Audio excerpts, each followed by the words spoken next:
Buen día, vamos a ver el tema del transistor de unión bipolar, más conocido como BJT. Vamos a ver las bases de cómo funciona este tipo de dispositivo electrónico.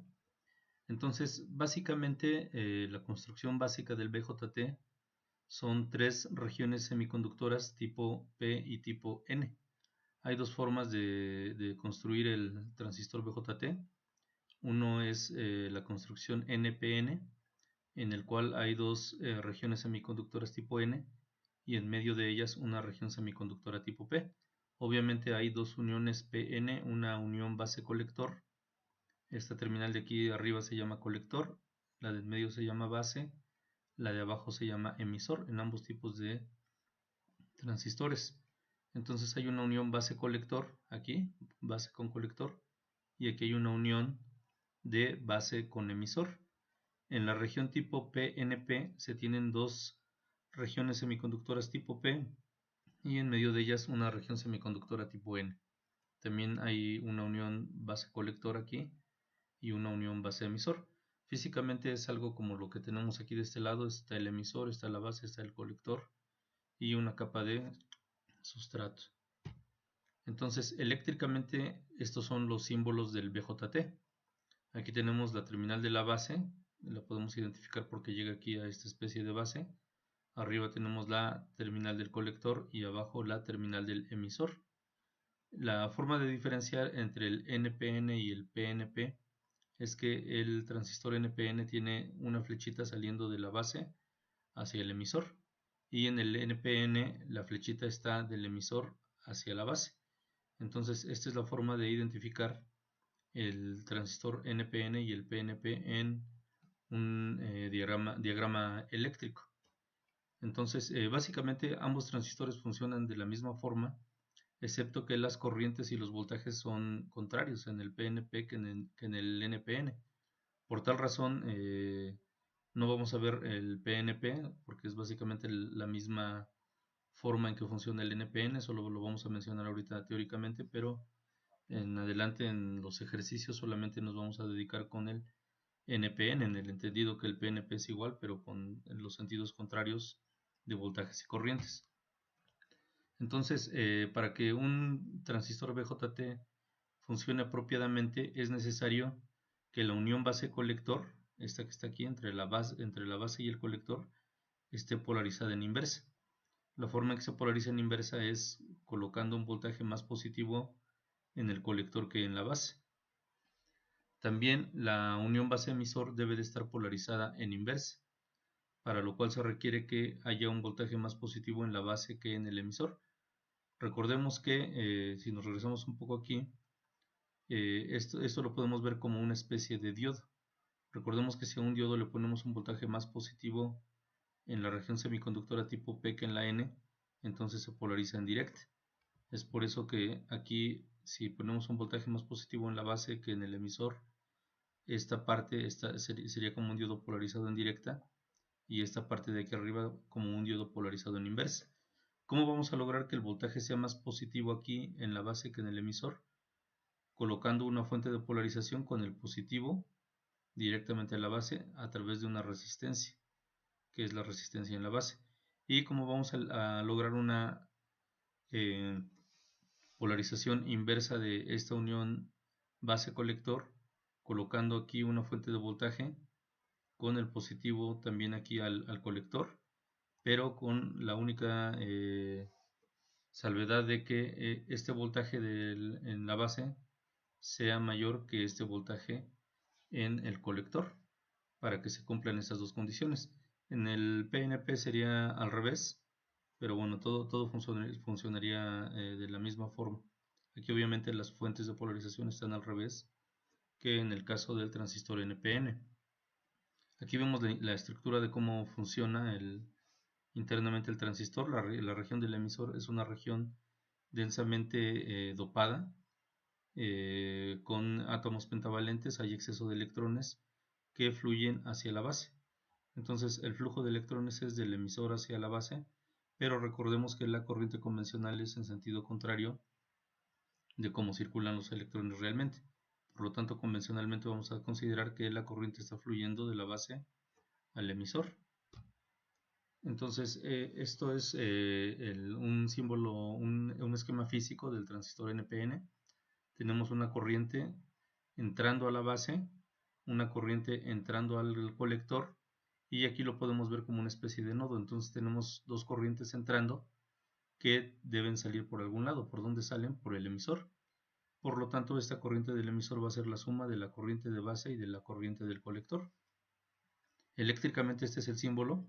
Es lo mismo, nada más que este es el símbolo eléctrico, es el que vamos a encontrar en diagramas eléctricos. Entonces tenemos la corriente de base entrando, la corriente de colector entrando, y entonces sale la corriente de emisor como la suma de estas dos corrientes. Vamos a ver un poquito más adelante que esta corriente en la base es muy pequeña comparada con la corriente de colector. Esta corriente en la base es del orden de los microamperes. En el transistor NPN, como les decía hace un momento, es igual, pero al revés, ¿verdad? Aquí, en vez de que la corriente de emisor salga, aquí la corriente de emisor entra y se divide entre la corriente de base y la corriente de colector.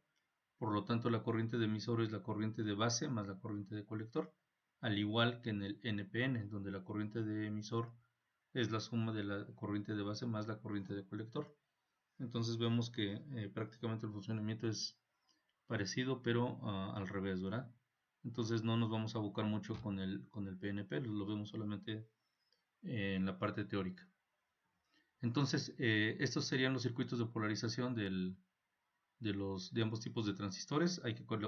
Básicamente lo que tenemos que hacer es colocar una fuente con el positivo a la base y otra fuente con el positivo al colector, siendo esta fuente en la base, el voltaje de la fuente en la base mayor que el voltaje de la fuente en el colector. Si aquí tenemos 10 volts, aquí podríamos tener 8, y con eso se estarían cumpliendo las condiciones de polarización, que es polarización en directa entre base y emisor y polarización en inversa entre base y colector.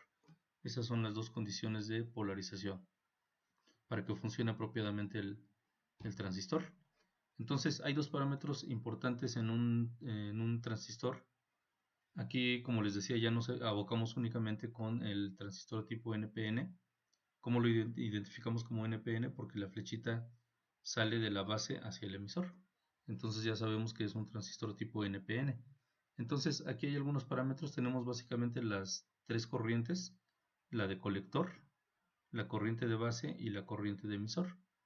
Entonces hay un parámetro que se conoce como ganancia de corriente directa, ganancia de CD o beta de CD, que se calcula como la corriente de colector entre la corriente de base.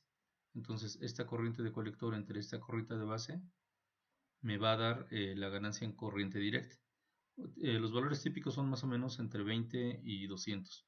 Como es una ganancia y es una división de corriente entre corriente, entonces es adimensional. No tiene dimensiones, aunque más adelante vamos a ver que las ganancias adimensionales se pueden expresar como decibeles, pero eso lo dejamos para más adelante. También hay otro parámetro que se conoce como alfa de CD, que es la división de la corriente de colector entre la corriente de emisor.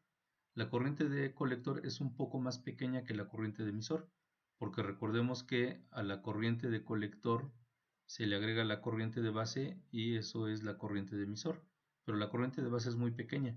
Entonces la corriente de colector y la corriente de emisor son muy parecidas. De hecho, para muchos análisis que se hacen, una buena aproximación es considerar igual la corriente de colector que la corriente de emisor. Pero bueno, ahorita vamos a verlas de este modo, por separado, como debe de ser. Y los valores típicos, como esta corriente de colector es un poco más pequeña que la de emisor, entonces los parámetros típicos pueden ser entre 0.95 a 0.99. Como es una ganancia, pues no tiene unidades. Aquí tenemos un ejemplo muy sencillo. Tenemos un transistor. Generalmente los transistores se denominan como Q. Si hubiera más transistores aquí serían Q2, Q3, Q4, etc. Aquí Q1 me denota que este es un transistor. Entonces no necesitamos ahorita los voltajes porque solamente vamos a calcular las corrientes y los parámetros de ganancia. Entonces, ¿qué me están diciendo aquí? El ejemplo dice que la corriente de colector es de 3.65 miliamperes. Esta corriente de colector que viene aquí es de 3.65 miliamperes. Hay una corriente en la base de 50 microamperes. Entonces esta corriente que entra aquí en la base son 50 microamperes.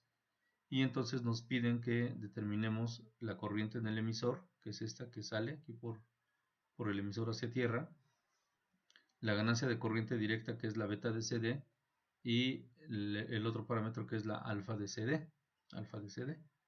Entonces está muy sencillo este ejemplo. Simplemente la corriente de emisor, la corriente que sale aquí, es la suma de esta corriente de base que entra y esta corriente de colector que entra aquí también.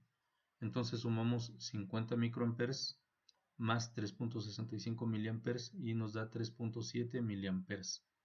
Entonces, como decíamos, aquí comprobamos, ¿verdad?, que la corriente de emisor es muy parecida a la corriente de colector. La corriente de colector es 3.65 miliamperes y la de emisor 3.7 miliamperes. Entonces, la ganancia en corriente directa, la beta de CD, se calcula como la corriente de colector, que es 3.65 miliamperes, entre la corriente de base, que es 50 microamperes, que nos están dando como dato esa información. Entonces la ganancia en corriente directa en este caso es de 73. Veíamos que este parámetro generalmente tenía valores entre 20 y 200, entonces lo estamos comprobando. El otro parámetro, que es la alfa de CD, es el cociente de la corriente de colector entre la corriente de emisor. Como la corriente de colector en este caso es 3.65 miliamperes y la de emisor es 3.7 miliamperes, que lo calculamos aquí arriba, entonces este parámetro de alfa de CD nos da de 0.986. Veíamos que los valores típicos eran entre 0.95 y 0.99, entonces estamos más o menos bien dentro de los parámetros considerados. Entonces esto es un pequeño ejemplo, es la base de lo que es un transistor BJT, y bueno, continuaremos con otros temas más adelante. Muchas gracias por su atención.